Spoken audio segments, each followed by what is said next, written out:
ऐसे digital history में आपका स्वागत है। आज 12th सिविक्स के अंतर्गत आपका टॉपिक है सोवियत संघ के विघटन के बाद राज्यों का उदय। जैसा कि आप जानते हैं सोवियत संघ के विषय में 1945 से लेकर 1990 तक लगातार कोल्ड वार चलता रहा। अमेरिका और रूस दो महाशक्तियाँ ऐसी निकल करके आई अंतर्राष्ट्रीय लेवल पे, जो महाशक्ति के रूप में उभर करके अंतर्राष्ट्रीय राजनीति को प्रभावित करती रही। किस तरह से आपने कोल्ड वार के टाइम यानी शीत युद्ध के समय किस तरह से दोनों देशों के मध्य कैसे तनाव की स्थिति लगातार चलती रही। 1945 से लेकर के 1990 तक किस तरह से अंतर्राष्ट्रीय स्तर पे जो वैश्विक राजनीति थी उसको ये दोनों देश नियंत्रित कर रहे थे। अंतर्राष्ट्रीय राजनीति में दोनों देशों के द्वारा बहुत सारे कूटनीतिक समझौते हुए हैं, बहुत सारे कूटनीतिक चालें चली थी एक दूसरे के खिलाफ। और इस तरह से 1945 से लेकर के 1990 तक दोनों एक दूसरे को नीचा दिखाने में, दोनों एक दूसरे को सशस्त्र एक दूसरे को आगे बढ़ने में, शस्त्रों की होड़ में आगे बढ़ने में, एक दूसरे के क्षेत्रों को अधिग्रहित करने में लगातार एक दूसरे से संघर्ष करते रहे। और 90 के पश्चात जब सोवियत संघ का विघटन हो जाता है तो विश्व में केवल एक महाशक्ति के रूप में बचता है संयुक्त राज्य अमेरिका। इसके पश्चात सोवियत संघ का विघटन हो जाता है। तो किस तरह से सोवियत संघ के विघटन के पहले की स्थिति आप जानते हैं कि लगातार कोल्ड वार शीत युद्ध के समय कैसे सोवियत संघ एक महाशक्ति के रूप में था अंतर्राष्ट्रीय राजनीति में, और किस तरह से विश्व के सभी देशों को प्रभावित कर रहा था। आपस के समझौतों को, आपस के संधियों को, विदेश नीति को, दोनों देशों के द्वारा पूरा विश्व प्रभावित था। भारत भी ऐसा नहीं था जो ना प्रभावित हो। कूटनिरपेक्ष आंदोलन तीसरी दुनिया के जो देश थे इसी के प्रतिफल थे। इन दोनों देशों के शीत युद्ध का ही प्रतिफल था कि कूटनिरपेक्ष आंदोलन चलाया गया था। तो इन सब चीज़ों के पीछे ये सारी स्थितियां थीं। यानी रूस विखंडन के पहले की ये राजनीति, कभी कभी ऐसे भी क्वेश्चन आ जाता है कि रूस के विखंडन के पहले सोवियत संघ की या सोवियत संघ के विखंडन के पहले उसकी स्थिति क्या थी। तो आप इस रूप में लिखेंगे कि 1945 से लेकर के 1990 तक सोवियत संघ और संयुक्त राज्य अमेरिका दो महाशक्तियां जो है लगातार अंतर्राष्ट्रीय राजनीति को प्रभावित करती रही, और किस तरह से एक दूसरे के मध्य तनातनी चलता रहा 1945 से 1990 तक। दोनों देश अंतर्राष्ट्रीय राजनीति को किस तरह से प्रभावित कर रहे थे, किस तरह से आपस के समझौतों को प्रभावित कर रहे थे। ऐसे परिस्थितियों में बहुत सारे ऐसे देश भी अस्तित्व में आए जो इन देशों के आगे झुकने के बजाय एक अपना अलग अस्तित्व बनाया, अपना एक अलग राजनीति नीतियों को क्रियान्वित किया, और किस तरह से अंतर्राष्ट्रीय स्तर पे तीसरी दुनिया के देशों का समूह बना और आगे चल के गुटनिरपेक्ष आंदोलन के रूप में परिणित हुआ। तो ये दोनों महाशक्तियों के कारण जो है अंतर्राष्ट्रीय संबंधों में बहुत ज़्यादा परिवर्तन आए।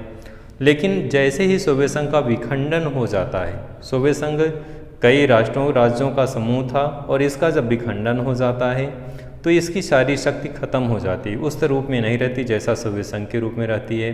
जो ध्रुवीकरण के समय जो एक दूसरे को रूस और संयुक्त राज्य अमेरिका और सोवियत संघ के बीच जो माहौल चल रहा था, जो स्थितियां बनी हुई थी कोल्ड वार के टाइम यानी शीत युद्ध के समय, वो स्थिति अब खत्म हो जाती है। केवल एक महाशक्ति संयुक्त राज्य अमेरिका बचता है, और सोवियत संघ का क्या हो जाता है, विघटन हो जाता है। तो विघटन के पहले की ये सारी स्थितियां थी जिसको आपने समझा कि किस तरह से दोनों देश संघर्ष कर रहे थे, दोनों के मध्य ये समस्याएं उत्पन्न हो गई थी, दोनों किस तरह से अंतर्राष्ट्रीय राजनीति को प्रभावित कर रहे थे।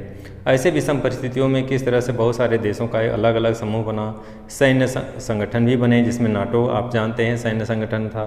तो इस तरह से भारत भी प्रभावित था ऐसे देशों के कारण, और रूस सोवियत संघ के विघटन के पश्चात जो है अंतर्राष्ट्रीय राजनीति में एक अजीब सा माहौल बदलता है, एक अजीब परिवर्तन आता है, और केवल एक महाशक्ति बचती है संयुक्त राज्य अमेरिका। अमेरिका के कारण ही जो है अन्य देश जो है प्रभावित हो रहे हैं अब, लेकिन चूंकि उसके सामने जो उसका प्रतिद्वंदी था कह सकते हैं, या दूसरा ताकतवर जो महाशक्ति था सोवियत संघ, उसका क्या हो जाता है, विखंडन हो जाता है। तो विखंडन के संदर्भ में हम लोग अध्ययन करेंगे। चलिए विषय वस्तु को स्टार्ट करते हैं और आगे बढ़ते हैं।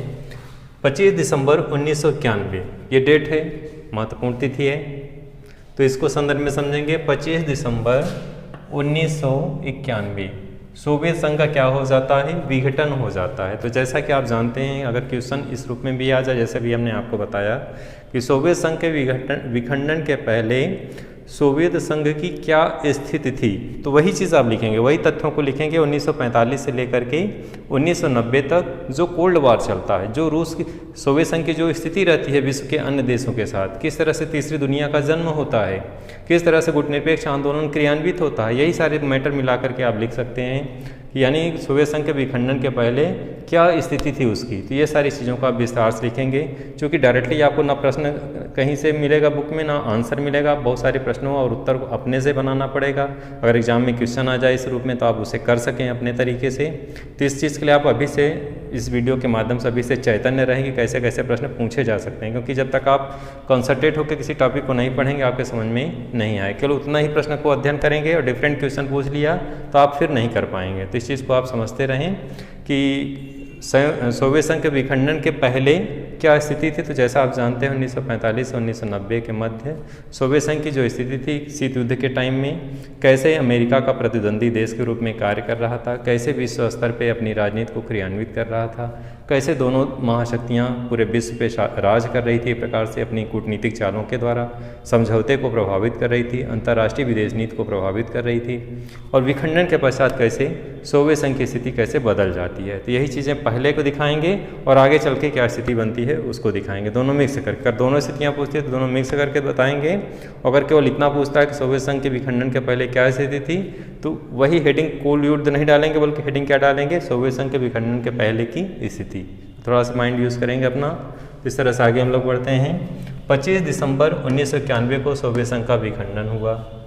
विखंडन के पश्चात रूस एक स्वतंत्र संप्रभु राष्ट्र के रूप में विश्व के सामने आया। जैसा कि आप जानते हैं इसके पहले इसका नाम क्या था, सोवियत संघ था।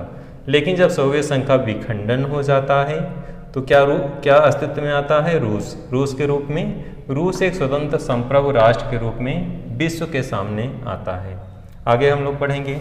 विघटन के पश्चात सोवियत संघ के स्थान पर 15 संप्रभुता संपन्न राष्ट्रों का उदय हुआ। यहाँ ध्यान देने वाली बात है, क्या ध्यान देंगे, पहले सोवियत संघ था, जब इसका विखंडन हो जाता है तो विखंडन के पश्चात जब वो अलग अलग टुकड़े टुकड़े उसके बंट जाते हैं तो फिर क्या अस्तित्व में आते हैं, 15 संप्रभुता संपन्न राष्ट्र। यानी विखंडन के पहले सोवियत संघ था और जब डिवाइड हो जाता है, कई भागों में बट जाता है, तब उसके पश्चात कितने राष्ट्र के रूप में निकल करके आते हैं, 15 संप्रभुता संपन्न राष्ट्रों का उदय हुआ।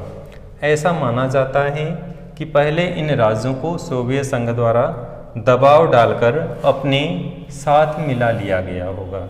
यानी ऐसा माना जाता है कि जो 15 राष्ट्र थे विखंडन के पश्चात अस्तित्व में आते हैं, उसके पहले जो राज्यों की स्थितियां थी, ऐसा माना जाता है कि सोवियत संघ अपने दबाव के कारण, अपनी नीतियों के कारण, अपनी कूटनीतिक चालों के द्वारा इन क्षेत्रों को अधिग्रहित किया रहा होगा कभी, और ये जो है अब क्या हुए, अस्तित्व में आए। 15 संप्रभुता संपन्न या प्रभुसत्ता संपन्न राष्ट्र जो है उदय हुआ इन राष्ट्रों का विखंडन के पश्चात।